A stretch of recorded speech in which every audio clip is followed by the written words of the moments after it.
Hi everyone! Good day to you all. How are you? I hope you're doing fine. So in this video, we, the Group 1, will be sharing to you some ideas who are these important people in the church with important roles. So basically, I'm talking about the pastor, the deaconess, and an adult counselor. So in this video, makikita nyo nga kung ano yung role nila and at the same time, ano yung mga ministries na involved sila. So, we are Christians, we are Methodist. I know sa lahat ng nanonood na ito, we are in one faith. So, you personally have an idea who is a pastor, a deaconess, and an adult counselor. But in this video, we will be sharing to you some personal experiences kung sino nga ba yung mga taong ito sa church namin, ano yung naging parte nila sa buhay namin, and sa ibang tao. And syempre, hindi ito mag-e-end kung hindi namin maipapakita yung role nila, hindi lang sa church, kung hindi maging sa community din, of course. And actually, yung mga taong to, hindi lang within the Philippines yung sakop nila. There are some here that talagang nare-reach nila yung outside world. So, excited na ba kayo, mga ka-fated? So, kahit hindi, wala kayong magagawa. We're doing this. We're gonna introduce to you the pastor, the deaconess, and then adult counselor. So, sit back, relax, and enjoy.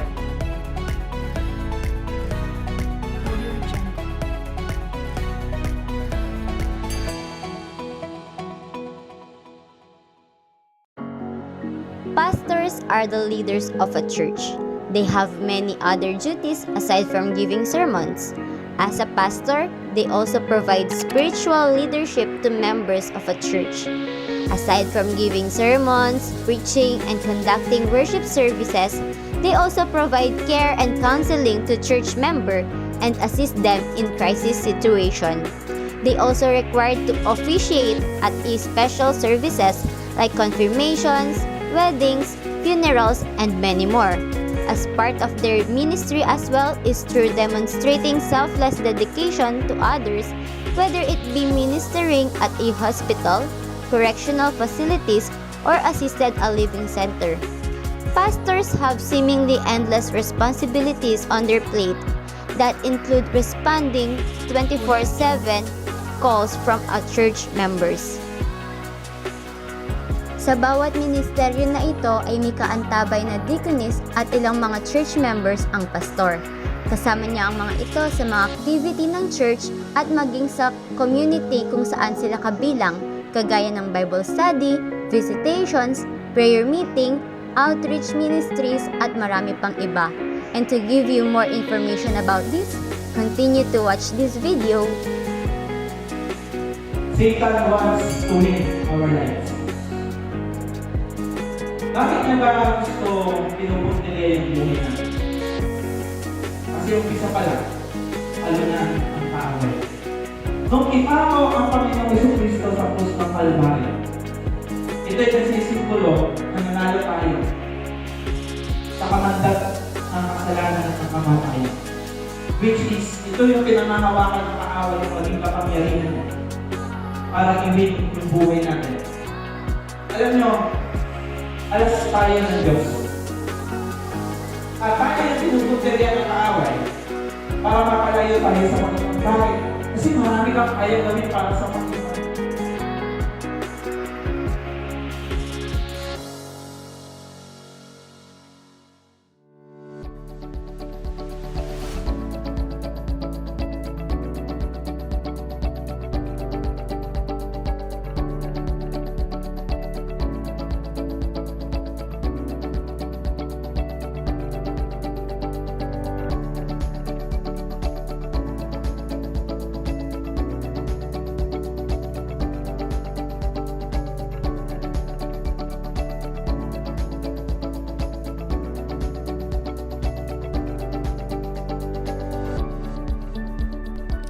A deaconess ministry in a Christian church is a group of women who serve the congregation and community. Deaconess duties vary greatly among denominations, but responsibility generally includes such tasking as assisting with church ordinances, supporting the clergy, ministering to the needy, and educating female church members. While deaconesses are sometimes ordained, they are typically considered part of the lay ministry. Assist with church ordinances. Deaconess prepare garments and towels for water baptism and help female candidates dress and enter the water. Episcopal deaconesses can sometimes perform infant baptism in the absence of a pastor. Deaconesses also arrange the table setting for the Lord's Supper. Deaconess might also assist with the distributing Holy Communion. Deaconesses are responsible for purchasing, cleaning, and maintaining the discarding objects used for the ordinance of baptism and Holy Communion. Deaconess are also supports the clergy. Deaconesses will often accompany deacons or clergy members on visit to female church members to uphold standards of modesty and privacy. Deaconesses may also take an active role during meeting by ushering parishioners into the sanctuary and seeing that they are comfortable. In the Episcopal faith, deaconesses may read the morning and evening prayer and the litany in the absence of the pastor and with approval from the bishop. Deaconesses are also tasked with maintaining the appearance of church grounds. Also, deaconesses help families in times of crisis such as death or illness. They will comfort families by providing moral support and relieve a family's stress by preparing hot meals and coordinating childcare. They will often send flowers on behalf of the church. Deaconesses regularly visit the sick and shut-in who can't attend weekly meetings. They spearhead charitable efforts to help the poor in the community. Deaconess care for the women. Deaconess promote the general welfare of females in the church. They educate women in the faith and counsel them through issues. They do this through formal teaching and informal personal discussions.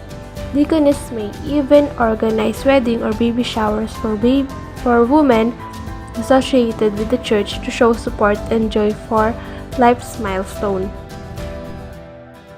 Verses 26 to 28. Kaya Matthew, in-emphasize ni Jose.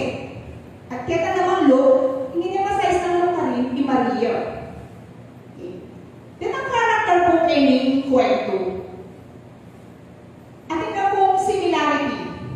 Ni Jose, righteous man niya. Ni Maria, mayapyan ang tao. At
hello world, hello Philippines. I'm gonna tell you about the role of adult counselor in church.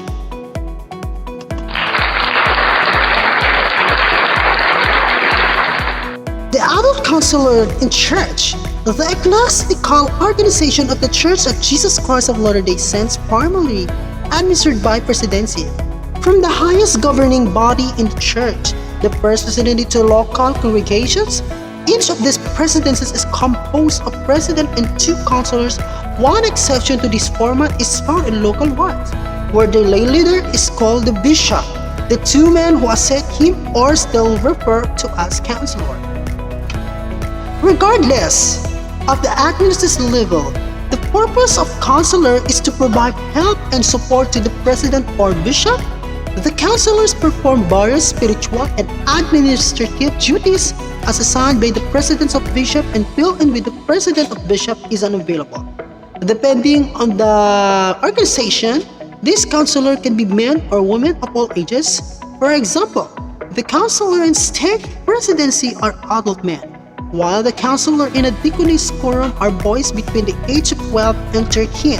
Along the same lines, the counselors in a relief society presidency are adult women, while the counselor in a young women's class are teenage girls between the age 12 and 18. And then, the biblical counseling model is founded on the principle that God truly has given us everything with pertaining life and guidelines. Biblical counselors believe that God's word discerns and diagnoses the end and intentions of the heart. Alright, it's about the loving people by taking time to understand them, interpreting their life situations through the grid of scriptures, confronting with God's framework and challenging to engage in a life-transforming renewal of their minds. Believe the people can help strengthen and encourage their grow their understanding of the gospel and their relationship with Christ. Therefore, there is extraordinary hope and help through biblical counseling. Rules. We ask number of experienced biblical counselor for the adult who provide biblical counseling leadership and equipment in local churches to write on a topic you consider important to local church biblical using counseling. We're confident that the varied perspective and topics will all greatly to your insight into biblical counseling into the local church. Major rules from the adult counselor. As the adult counselor ministry in a large church, many functional job description contains numerous roles in the life of the church. However, there are three major roles that will be the focus of this blog. They are crisis intervention, marriage and family counseling, and defined counseling management. So, this is my telling you, I'm going to tell you, the adult counselor. Thank you very much, and I thank you.